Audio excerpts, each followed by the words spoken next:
Olá, eu sou Adriano Turini, do Projeto Samuel, e nós estamos aqui no estúdio PSEG, aqui do Instituto PSEG, aqui em Piracicaba, e vamos dar início a mais um episódio do podcast Entender para Incluir.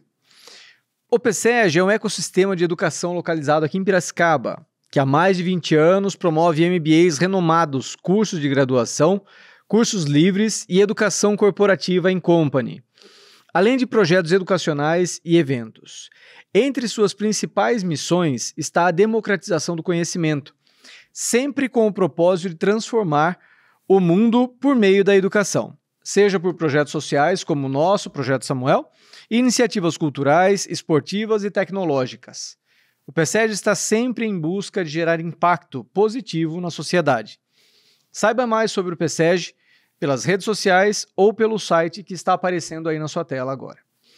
Nesse episódio, nós vamos conversar com a assistente social, Cristiane Martins. Tem uma vasta experiência no corporativo e também no terceiro setor com assistência social. E hoje ela é gerente do Fundo Social aqui de Piracicaba. Então, Cristiane Martins, nossa convidada de hoje, seja muito bem-vinda, Cristiane. E obrigado pelo aceite do convite. Boa tarde a todos, eu que agradeço o convite. Joia. Estou à disposição. Vamos lá. Hoje nós temos dois assuntos que nós vamos tratar, né? Eu queria entender um pouco mais sobre o Fundo Social de Solidariedade aqui de Piracicaba, onde você está ali como gerente, e também nós vamos conversar um pouco sobre a sua experiência com pessoas com deficiência e o mercado de trabalho.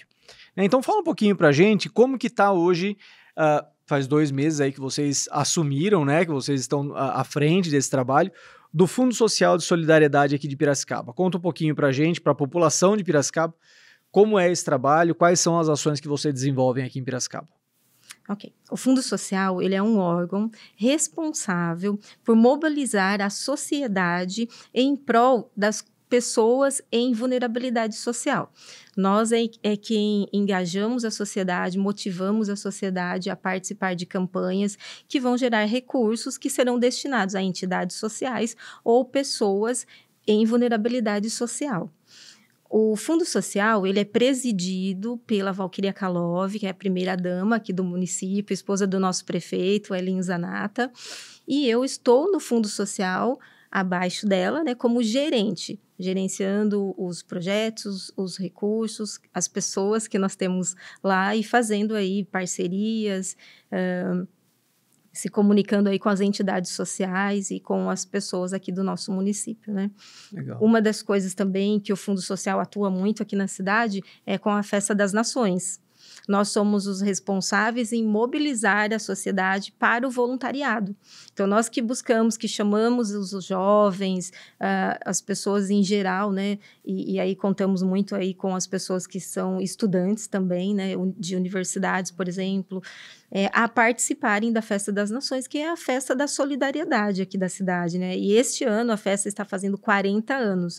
Então, você que está assistindo e se interessa pela causa social, venha conosco, se voluntarie, venha conosco ajudar, participar dessa festa linda, que é a Festa das Nações, e você estará ajudando muitas entidades sociais. Ao todo, são 19 entidades sociais cadastradas e que se beneficiarão com essa festa.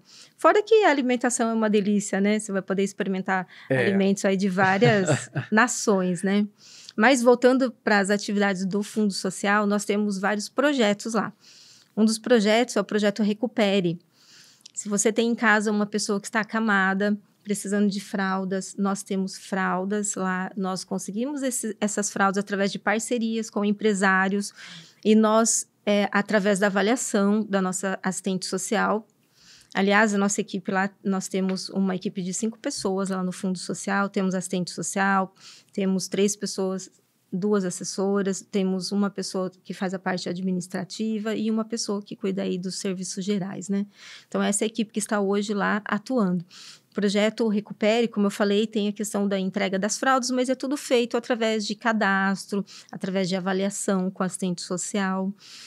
O acesso a essas informações é através do Fundo Social ou através da Secretaria de Ação Social? Não, tudo do Fundo Social. Do Esse Fundo Social projeto mesmo. específico do Fundo Social, tem tudo no site da Prefeitura, no site do Fundo Social, no Instagram do Fundo Social, onde nós divulgamos as atividades que nós temos, né? A nossa primeira-dama, Valquíria, tem ido nas empresas e buscado manter as parcerias que nós já tínhamos para esse projeto e buscando novas parcerias também. Então, hoje, nós temos 500 pessoas cadastradas que fazem uso de fralda. Isso são o que vem até nós, o conhecimento que nós temos, né? Pode ser que na cidade haja muito mais pessoas. Dessas, nós conseguimos, com os recursos que nós temos hoje, atender 250 pessoas. Então, a gente tem que priorizar aquele que está mais vulnerável financeiramente. Ou seja, vocês têm espaço para outras empresas entrarem Sim. como parceiras também. E Sim. como que faz essa... Como que é, por exemplo, a minha empresa quer se candidatar, ajudar e tal. Como que funciona isso? Qual que é esse contato? Por onde eu entro em contato com vocês? Pode entrar em contato direto lá no Fundo Social. Nós estamos também fazendo contato com microempresários, empresários, para buscar essa parceria. E nós apresentamos o projeto e aí a empresa vai dizer, olha, eu posso ajudar com 50 pacotes de fraldas por mês. A gente tenta fazer uma parceria a médio e longo prazo, né?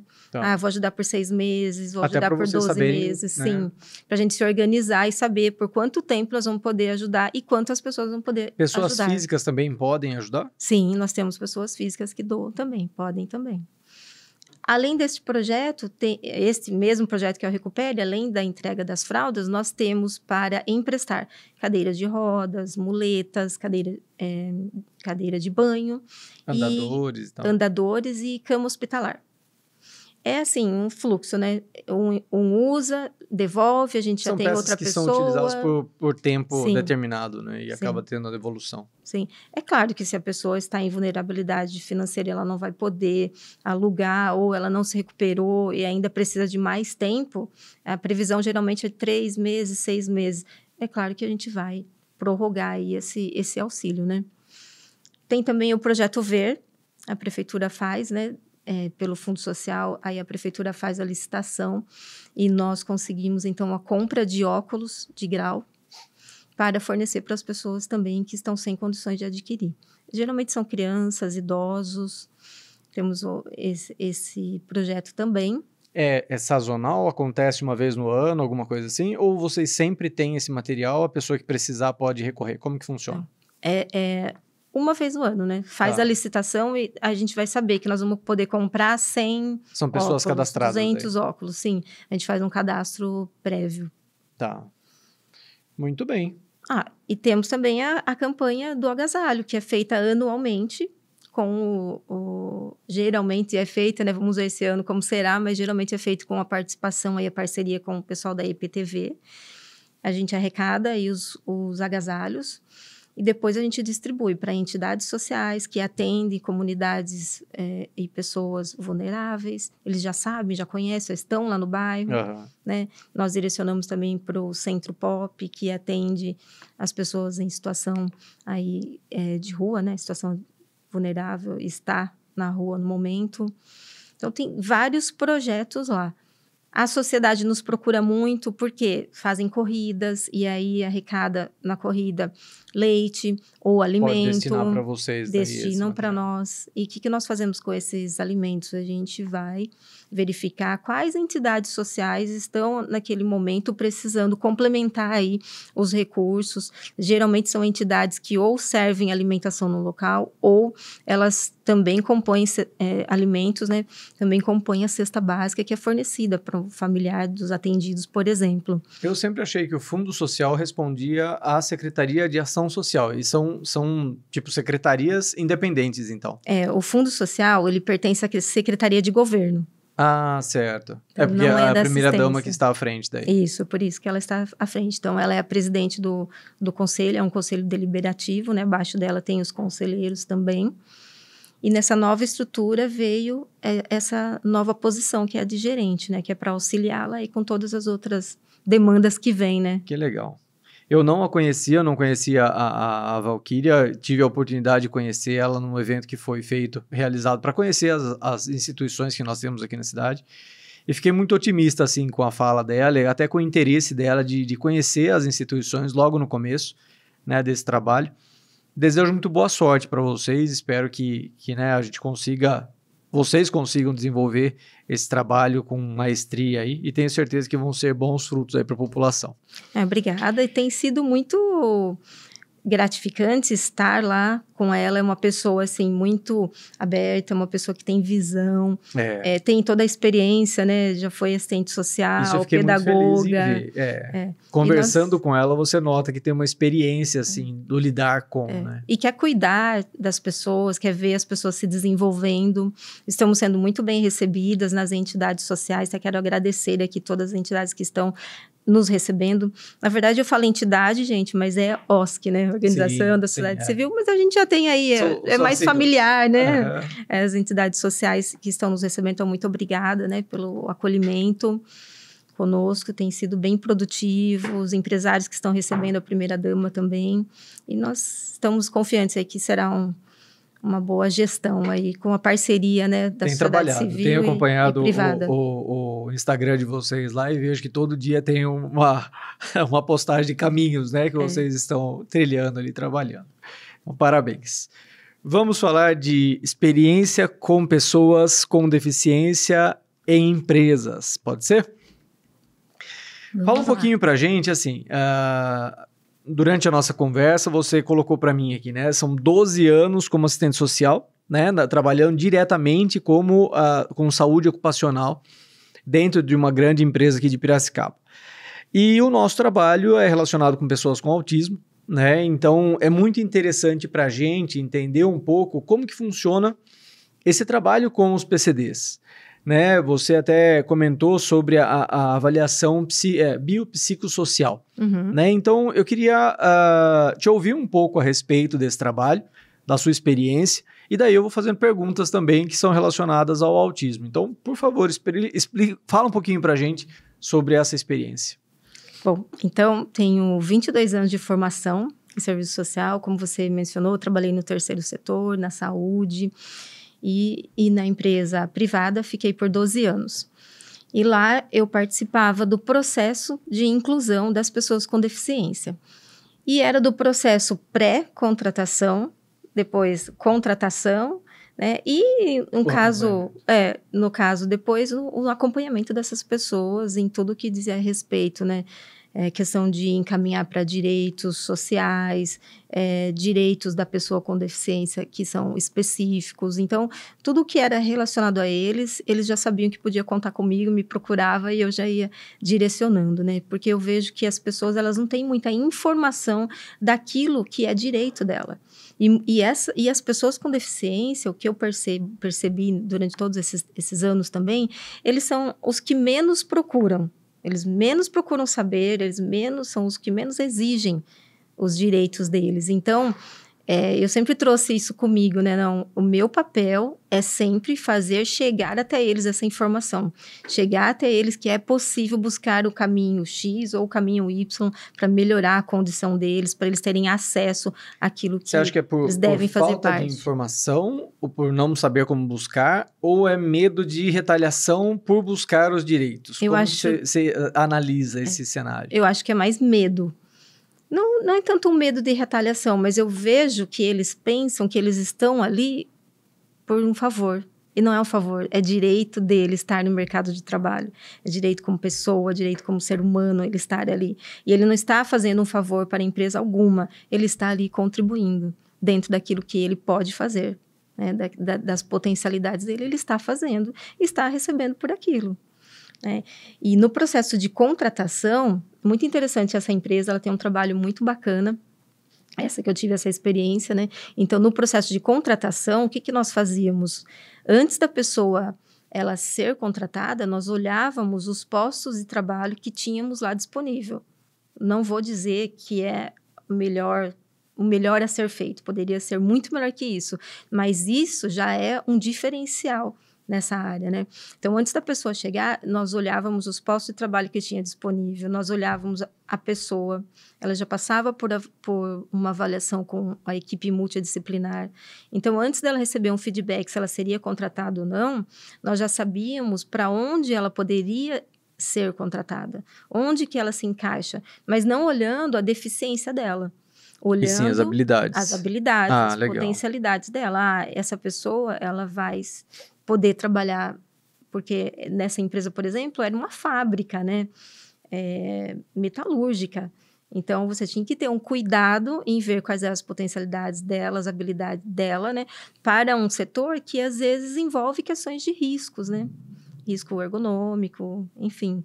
E nós fazíamos esse trabalho e devolvia, então, para o recrutamento todas essas informações. E aí o recrutamento podia contratar essa pessoa sabendo. É essa avaliação biopsicossocial? Não. Ou ainda não é? Não, ainda não. A avaliação biopsicossocial, ela está na LBI desde 2015, mas agora que as empresas começaram a aplicar. É uma avaliação que tem que ser feita por 2 profissionais de saúde, né, independente, pode ser assistente social e pedagogo, assistente social e físio com médico, 2 profissionais. Nós vamos usar ferramentas da CIF, que é a classificação de funcionalidade, né?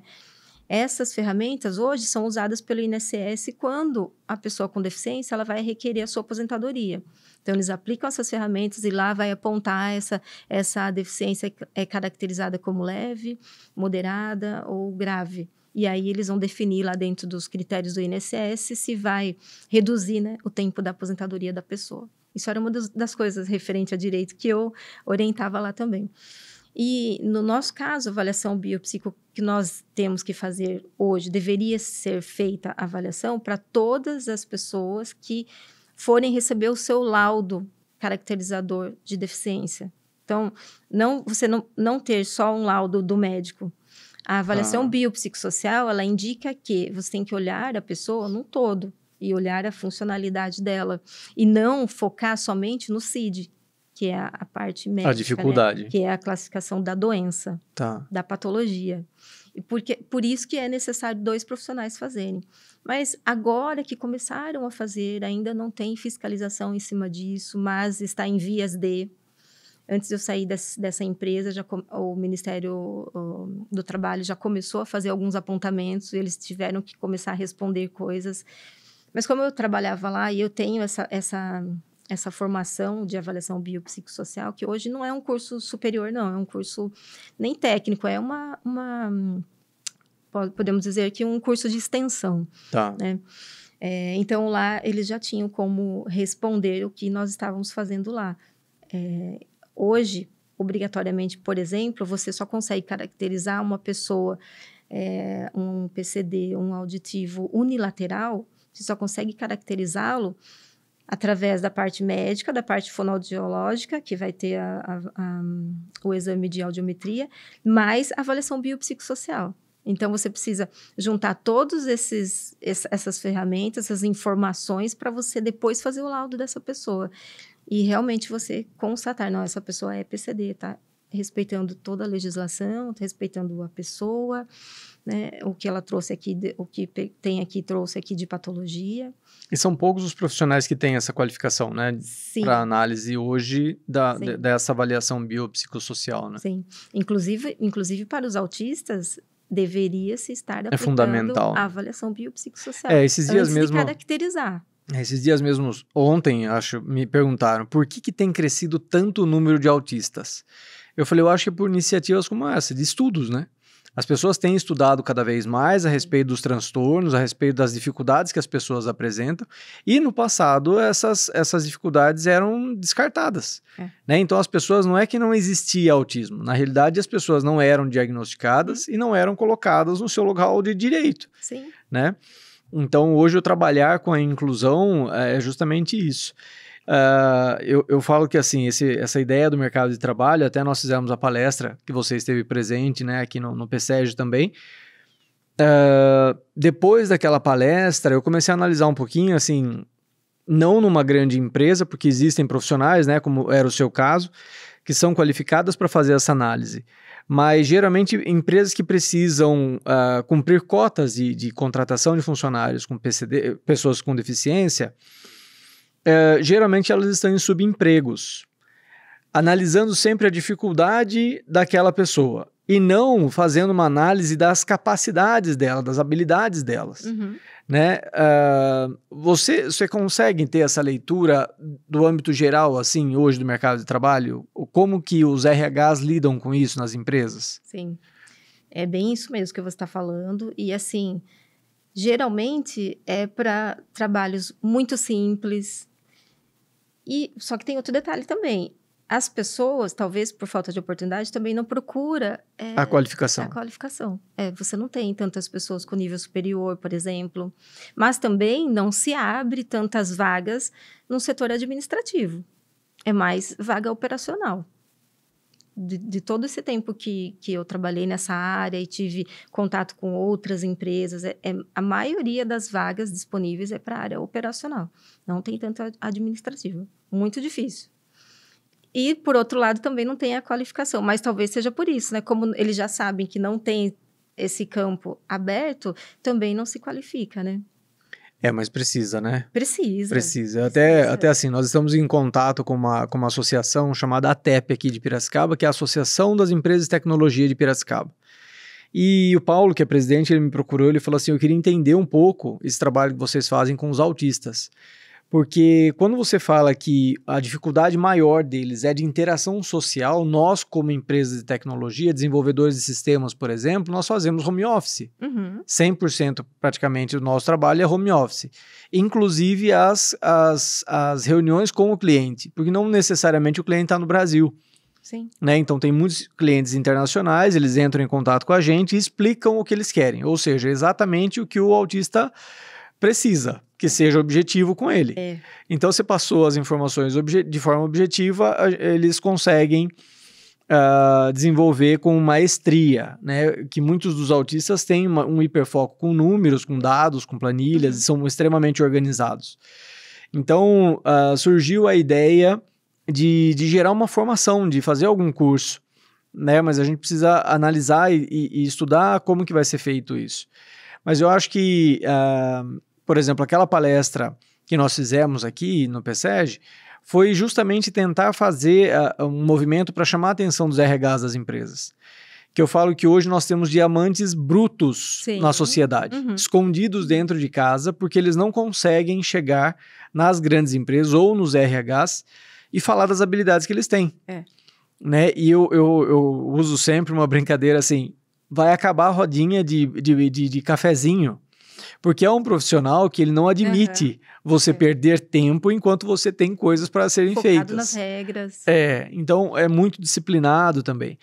Então nós temos feito esse movimento, inclusive coloco essa proposta para vocês, né, da gente tentar desenvolver caso alguma coisa junto a respeito disso, porque olhar para esse público é muito importante, né? Quando a gente olha a parte da saúde mental, por exemplo, né? Esses dias nós estivemos com um grupo de professores também aqui no auditório do PSEG, estávamos quase 200 pessoas aqui, onde nós tratamos sobre as dificuldades, né? De relacionamento, às vezes a carga de trabalho e tal. E eu sei que na empresa que você trabalhava e nas grandes empresas existe essa preocupação com a saúde mental das pessoas. O PCD, ele é acompanhado dessa forma nas grandes empresas, nas empresas? Como que você vê o cuidado com o desenvolvimento dessa pessoa? Você vê que as opções são oferecidas também para crescimento? Sim. Para evolução das pessoas dentro das empresas? Sim, é oferecido. Ele estando na empresa, ele está sendo tratado como todos os outros profissionais da empresa. Como um funcionário da casa. Sim, não tem uma diferença. Sem rótulos. Não, ele tem igualdade na empresa. Mas antes de dar continuidade nisso, eu queria só falar uma coisa referente aos RHs. Tem muita oportunidade de melhoria aí nos RHs. Eles precisam se adaptar para que eles possam atrair pessoas autistas, atrair pessoas com outros tipos de deficiência. Não pode, o sistema deles de receber as informações da pessoa, cadastrar o currículo no site ou no sistema deles, não pode ser o mesmo para todo mundo. nesse ponto, não dá para ser igual, não dá para ter esse princípio aí de equidade, não dá. Porque, como você falou, o autista, ele tem que ser uma linguagem diferente, mais clara, mais objetiva, e às vezes até para nós, que já estamos acostumados a mexer nesses sistemas, é difícil. Você entra lá e daqui vai gerar outro, vai fazer isso, e vai no link, né? É complicado. A gente recebia muito feedback de pessoas, olha, eu não consegui cadastrar o currículo aí, é muito difícil, vocês não podem fazer? E nós não podíamos, não, é seu, é individual, e tem a questão da LG. Isso geralmente pessoas típicas, não pessoas atípicas, sim, né? Sim, e a questão da lei de proteção de dados, não pode, você é responsável pelas suas informações, você que tem que entrar lá e tem que fazer. Então, isso é um feedback que nós também, lá eu pertencia ao Departamento de Saúde Ocupacional, nós dávamos esse feedback para eles, as pessoas estão trazendo isso. Então, isso é um ponto que os RHs têm que melhorar, RH, recrutamento, seleção, tem que melhorar aí para que eles possam atrair mais pessoas, né? E as pessoas possam realmente fluir lá no processo de... Você sabe o que aconteceu esses dias, né? Eu indiquei uma pessoa para um RH de uma grande empresa aqui de Piracicaba e eles fizeram contato e citaram o meu nome, mas eu conhecia a família, eu não conhecia a pessoa ou o candidato. E daí, até pela forma que foi abordado, ele falou, não conheço, e desligou. Daí a mãe entrou em contato comigo e falou, olha, aconteceu isso, você não consegue fazer contato com eles e tal. Dessa vez deu certo da gente fazer o contato. Mas, por exemplo, se eu não tenho esse contato fácil dentro do RH, não aconteceria novamente um novo contato.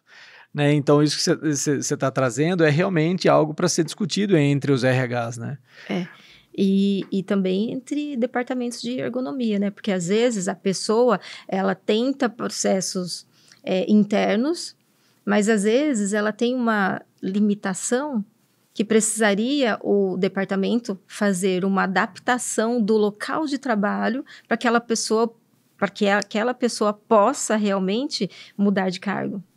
Né? E, às vezes o departamento não tem a intenção, tem outras questões, por exemplo, de custo, por exemplo, ou não dá para ser de imediato, vai demandar tempo, e aí aquela pessoa fica com a vaga congelada, né? Aí ela também não vai. Não desenvolve. Não desenvolve, não vai para essa promoção, porque precisaria de uma adaptação do posto de trabalho. E a falar em adaptação de posto de trabalho é algo muito, muito, muito antigo, não é novo isso, porque nós temos que adaptar o posto de trabalho para a pessoa, não a pessoa para o posto de trabalho. Sim. Né? É a questão de valorizar a capacidade dela e não de focar na deficiência, na limitação, né? Então, isso também acontece. Mas, geralmente, e da experiência minha discutindo com outras assistentes sociais, outras equipes aí de saúde ocupacional de outras empresas aqui da região, sim, flui, eles têm o mesmo direito de participar como as outras pessoas. Vai depender deles também, se eles querem, por exemplo, aprender outros cursos, fazer inglês, por exemplo. Mas tinha muita reclamação também. Eu não tenho oportunidade, então eu vou trocar de empresa. De pessoas que pediam demissão e ir embora para outras empresas. Sobre os autistas, eu tive experiência de trabalhar com 2 deles na empresa. E eles trabalham no processo operacional, dentro da fábrica mesmo. Tá. Não tinha problema, funcionava super bem, cumpria como todos os outros funcionários, todos. Toda vez que... E você se recorda de alguma adaptação que precisou ser feita nesse caso, desses 2 candidatos ou não? Nesses casos, era mais uma preocupação da área de saúde, de não expor a pessoa a riscos. Tá. Mas ele desenvolvia a atividade dele como as outras pessoas. As adaptações que foram feitas, por exemplo, não deixar a pessoa sozinha. Então, ele tinha que trabalhar num local onde tivesse equipe. Não podia trabalhar em espaço confinado, trabalhar em altura. Tá. Mais um cuidado da empresa. E esse cuidado não afetou o desenvolvimento dele, profissional lá. Legal. Fluindo, trabalhando e colaborando com a equipe, com a empresa, né? Falando em linguagem empresarial lá, né? Produzindo como todo mundo. Que é o importante, Sim. Né? Tanto para o candidato, quanto para o funcionário, quanto para a empresa também, né? Porque tem que se manter bem para os 2. Como que você vê hoje esse tema de inclusão na sociedade, Cristiane? Você acha que é um discurso muito bonito ou está acontecendo? Olha, em 2000, quando eu entrei na faculdade, inclusive o meu TCC foi sobre a inclusão das pessoas com deficiência. Eu vou te falar que naquela época só existia uma literatura. Tá. Uma literatura. Então, nós estamos falando de 22 anos. E já estamos falando... Então, se passaram 22 anos. Ainda que nós tenhamos oportunidades, ainda que haja aí um déficit nessa questão aí da inclusão, ainda assim evoluiu bastante. Evoluiu bastante. Tem alguns ajustes aí para fazer na questão da área da educação, por exemplo, né? Tem muita coisa ainda para fazer, mas eu vejo aí como um avanço. Eu acho que progrediu bastante. Hoje as pessoas respeitam mais, as cotas também ajudaram bastante. Não deveria ser assim, né? Mas foi necessário. Então, Sim. A lei de cotas ajudou bastante. As regras só surgem quando o direito básico não é executado, né? Não é dado a todos, né? Sim. E tem outro detalhe. Por exemplo, as empresas, elas são muito beneficiadas com a lei de cotas, né? E uma das coisas que beneficia eles também são enquadrar como PCD as pessoas que passam pelo processo de reabilitação profissional do INSS. Então, a pessoa adoeceu ou sofreu um acidente, por exemplo, perdeu uma perna, precisou amputar, sofreu um acidente, ele não vai voltar ao trabalho em 30 dias, ele vai voltar ao trabalho depois que fizer cirurgia, toda a reabilitação física, né? E quando ele retorna, como ele ficou um período muito grande afastado, o próprio INSS tem esse projeto que chama reabilitação profissional. O próprio INSS encaminha essa pessoa para esse projeto. Esse projeto vai capacitar essa pessoa, vai preparar essa pessoa para retornar ao trabalho. Aí o INSS faz contato com a empresa. Essa empresa que eu trabalhei tinha essa parceria com a INSS, fluía super bem. O INSS fazia, então, contato com a empresa e a empresa falou, sim, esse funcionário é nosso, essa pessoa é nossa, nós queremos reabilitá-lo. Vamos fazer o possível para que ele possa retornar ao trabalho. Então, essa pessoa retornava ao trabalho como reabilitado e a empresa podia enquadrá-lo, isso está na legislação, podia enquadrá-lo como PCD por conta dele ter passado pelo processo de reabilitação do INSS. E aí, essa pessoa voltava, às vezes não voltava para o mesmo trabalho, tinha que fazer uma readequação de posto de trabalho, né?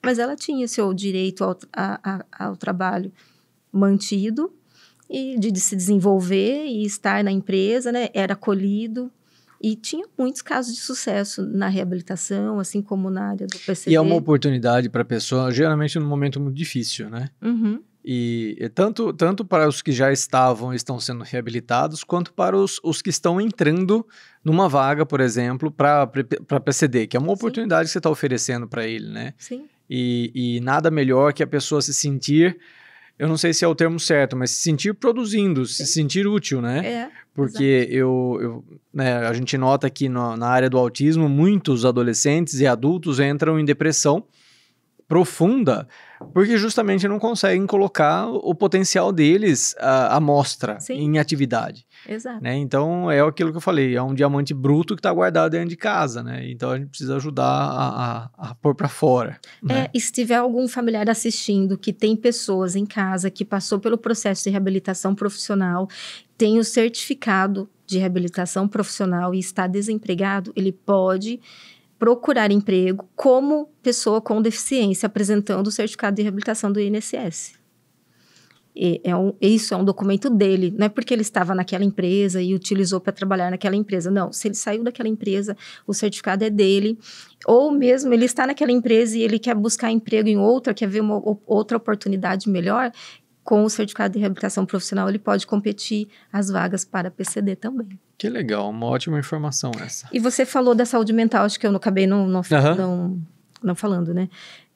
Sim, existe os acompanhamentos hoje, né? Devido aí a NR1, que vai falar dos riscos psicossociais, as empresas tiveram que se adequar, né? Apresentar planos de trabalho aí, pensando no cuidado com a saúde mental dos funcionários, né? E eu, na empresa que eu trabalhei também, a gente tinha um programa de saúde mental, onde nós, 24 horas, tinha profissionais de saúde acolhendo as pessoas que nos procuravam. E esse programa ele era sempre divulgado em todos os setores da empresa, e as pessoas podiam nos procurar livremente, espontaneamente, não precisava falar com o líder encaminhar ou ir no serviço social, ele podia nos procurar e nós fazíamos esse acolhimento. Então, aí todas as pessoas, então os PCDs também nos procuravam, às vezes por questões relacionadas ao trabalho, às vezes por questões emocional, pessoal, conjugal, mas era aberto a todos e a gente sempre teve procura. Então, essa empresa também tinha esse cuidado com a saúde mental. E eu me reunia com assistentes sociais das empresas aqui da região e todas as empresas estavam fazendo buscando, né, desenvolver esse tipo de trabalho. Você acha que o caminho... Olha, eu vou aproveitar até para uma orientação aqui sua, pela sua experiência. Você acha que, por exemplo, a minha tentativa foi falar com os RHs. Você acha que o interessante seria tentar iniciar esse trabalho com as assistentes sociais das empresas? Ou o caminho é... de saúde ocupacional. Eles que cuidam da saúde dos empregados, eles que vão saber como é que está, eles que acompanham os PCDs. Mas a contratação, o início da contratação é sempre com os RHs, né? Recrutamento e seleção. A área de saúde, ela tem a participação dela. Como eu falei, no início, nós da área de saúde também participamos. A gente que via aí quem era aquela pessoa, mas depende de empresa. Tem empresa que não vai, que não chama o candidato, né? Antes, fica só no processo com o RH. Só vai na área de saúde a hora que realmente vai fazer o exame para possível contratação. Essa empresa tinha um outro trabalho, a gente chamava de pré-análise, né? A gente ia avaliar a condição da pessoa, a capacidade da pessoa, né? Diferente de uma grande empresa, né? Os multinacionais têm umas outras facilidades aí por né, o corpo de profissionais que existem. Cristiano, estamos chegando ao final. O tempo passa muito rápido, né? São 40 minutos aí de episódio, então tenho certeza que temos informações riquíssimas. Mas se quiser aproveitar esse tempo e deixar uma mensagem para a população, tanto pelo Fundo Social, quanto por esse trabalho de inclusão, né, para pessoas com PCDs, e esse trabalho de inclusão de forma geral na sociedade, fique à vontade para aquela câmera. Bom, pessoal, se vocês têm em casa alguma pessoa com deficiência, independente do tipo de deficiência, eu quero que vocês saibam que vocês têm os mesmos direitos que qualquer outra pessoa, das pessoas atípicas, né, como a gente costuma dizer, né? Vocês têm os mesmos direitos, tudo que nós temos no município é para vocês também, nos procurem. Se vocês têm sugestões de algo que possa acrescentar dentro daquilo que nós já temos aqui na cidade, procure o serviço. Se é na saúde, procure o serviço da saúde. Se é na assistência, procure a assistência. Se quiser nos procurar lá no Fundo Social, estamos de portas abertas para vocês também. Vocês são importantes para a nossa sociedade e nós temos que caminhar juntos, um pegando na mão do outro, e assim a gente vai buscando junto melhorias que serão importantes, boas para o desenvolvimento de todas as pessoas, tá? Quero agradecer a oportunidade de estar aqui com você, Adriano, com vocês aí de casa, com o pessoal aqui do PCEG, que é uma casa que sempre está abrindo aí as portas, né? Para todos, é um espaço muito gostoso de estar, né? Tem muita gente que vem aqui e fala, nossa, eu queria trabalhar lá, que gostoso, né?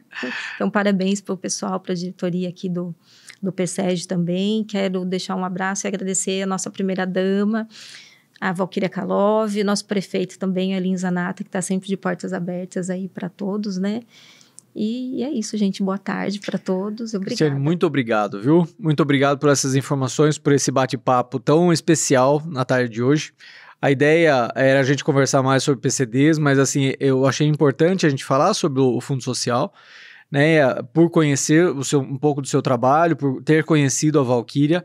Eu tenho certeza que é um contato riquíssimo para a população poder entrar em contato com vocês. Então, eu não podia deixar de abordar também esse trabalho que vocês vêm desenvolvendo lá. Então, muito obrigado pelo aceite, viu? E a você que nos assistiu, a você que acompanhou esse episódio do podcast aqui do Projeto Samuel, nosso muito obrigado. E um obrigado também ao Instituto PCEG, que sempre nos recebe aqui nesta casa, que nos disponibiliza essa estrutura, para que nós possamos desenvolver esse trabalho, de levar informação a você, população aqui de Piracicaba, e que é sempre um prazer trazer esse tipo de informação para vocês, e por esse tipo de iniciativa é que a gente tem conseguido fazer todo o trabalho que o Projeto Samuel vem fazendo aqui na cidade. Então, nosso muito obrigado ao PSEG e a você. Tenha um ótimo dia, uma ótima tarde aí e até o próximo episódio.